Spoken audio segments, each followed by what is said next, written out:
Was bisher geschah. Gefühlt kocht ganz Deutschland. Aber wisst ihr, wer im Gegensatz zur letzten Saison bisher nicht gekocht hat? Thomas Kessler.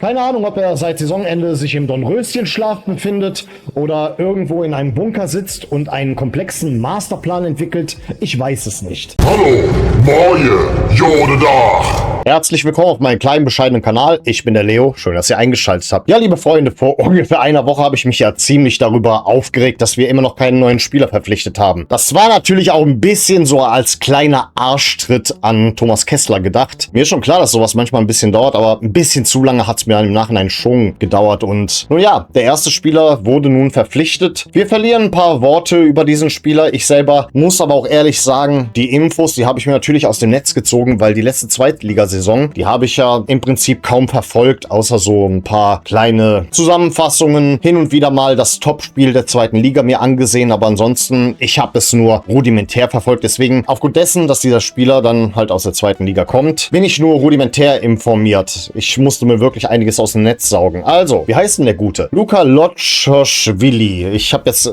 immer mal wieder überlegt, heißt er nun Lochoschwili oder Lochoschwili? Laut Internet heißt er dann wohl Luka Lochoschwili. Georgischer Nationalspieler. Er wechselt vom 1. FC Nürnberg zu unserem FC. Er unterschreibt erst einmal langfristig bis 2029 und auffällig ist direkt eine Kleinigkeit. Er übernimmt die Rücknummer 24. Das ist bisher die Nummer von Julian Pauli gewesen, der in der letzten Saison an Dynamo Dresden ausgeliehen war. Ob das jetzt bereits ein Fingerzeig für Julian Paulis Zukunft ist, kann ich natürlich nicht genau sagen. Vielleicht bekommt Julian Pauli einfach eine neue Rückennummer, vielleicht steckt aber auch mehr dahinter. Das werden wir in den nächsten Wochen sehen. Deutlich spannender ist natürlich die Frage, was für einen Spieler bekommen wir da eigentlich? Für mich persönlich ist seine größte Visitenkarte nicht unbedingt die vergangene Zweitligasaison, sondern etwas anderes. Luka Lochoschwili stand bei der Europameisterschaft 2024 für Georgien insgesamt 4-mal auf dem Platz. Ja, und das sollte man nicht unbedingt unterschätzen. Georgien war für viele die Überraschungsmannschaft des Turniers. Sie haben sich nicht einfach nur qualifiziert, sondern sind sogar bis ins Achtelfinale gekommen. Wenn du in einer solchen Nationalmannschaft, die zu der Zeit einen so guten Lauf hatte, dir einen Kaderplatz erarbeitest, spricht das definitiv für deine Qualität, zumal ich auch Willi Sagnol für einen sehr akribischen Trainer halte. Kommen wir doch mal zu seinen Stärken. Wenn man sich seine Spiele anschaut, fällt sofort seine Physis auf. Mit knapp 1,92 Meter bringt er genau das mit, was man von einem klassischen Innenverteidiger erwartet. Er ist zweikampfstark, er ist robust, er gewinnt viele Kopfballduelle, er scheut keinen körperlichen Kontakt. Gerade bei Standards könnte er offensiv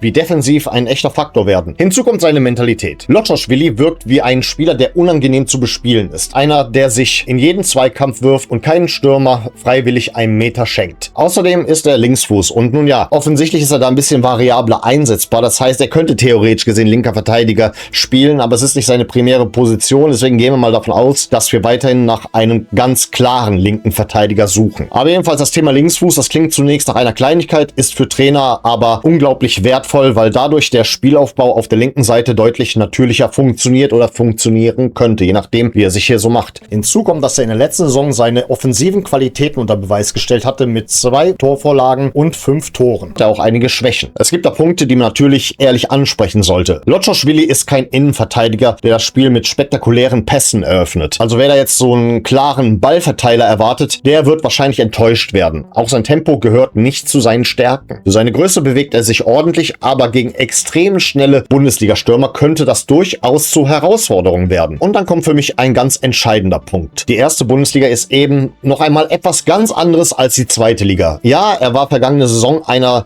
der besseren Innenverteidiger der ganzen Liga, aber wir haben selbst oft genug in Köln erlebt, dass ein starker Zweitligaspieler nicht automatisch ein starker Bundesligaspieler ist. Ich verweise da an der Stelle an Isak Johannesson, der, sagen wir mal, einen guten Start hatte, aber dann deutlich nachließ. Und auch Christopher Lund war ein italienischer Zweitligaspieler und im Nachhinein wurde er nicht weiter verpflichtet. Es gibt dann halt Spieler, die den Sprung schaffen und es gibt Spieler, die sich in der Bundesliga deutlich schwerer tun. Das will ich damit nur sagen. Ja, meine erste Einschätzung. Ehrlich gesagt tue ich mich ein bisschen schwer mit einem endgültigen Urteil. Für mich ist Luka Lochoschwili momentan ein Stück weit eine Wundertüte. Ich meine, es gibt da einige Dinge, die lesen sich gut und die gefallen mir, aber ich sehe auch Fragezeichen. Die Europameisterschaft spricht da definitiv für ihn. Seine körperlichen Voraussetzungen gefallen mir. Seine Mentalität, die hier dokumentiert ist, ebenfalls. Aber am Ende entscheidet nicht das, was jemand letztes Jahr gemacht hat. Entscheidend ist, ob er dieses Niveau jetzt auch beim 1. FC Köln in der Bundesliga auf den Platz bekommt. Deshalb müssen wir ihn da genau beobachten. Und ich glaube, nach den ersten 4 oder 5 Pflichtspielen kann man langsam anfangen zu beurteilen, ob dieser Transfer eingeschlagen hat oder nicht. Bis dahin würde ich persönlich eher weniger in Euphorie verfallen, noch den Transfer schlecht reden. Allerdings mein Social-Media-Kollege, die Kölsche Sirene, ist direkt ausgeflippt. Kaum haben wir einen Spieler verpflichtet. Direkt hat er auf Instagram gepostet, bin so hyped auf die neue Saison. Naja, Ball flach halten. Ist gerade mal der erste Spieler und mal schauen, was wir dann noch verpflichten. Ja, das sind jetzt meine ersten Gedanken zu diesem Spieler. Ich würde mir sehr wünschen, dass ich ihn feiere. Also Georgier haben, außer beim 1. FC Köln, wenn ich mich richtig erinnere, also die Avelaze-Brüder. Aber Georgier haben in der Bundesliga immer recht gut funktioniert. Siehe Freiburg mit seinen ganzen Willis, die sie da hatten.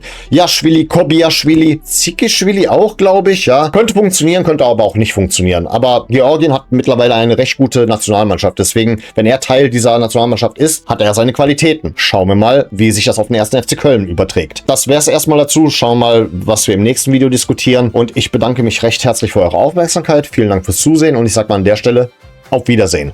Denn wir wollen uns auf Wiedersehen.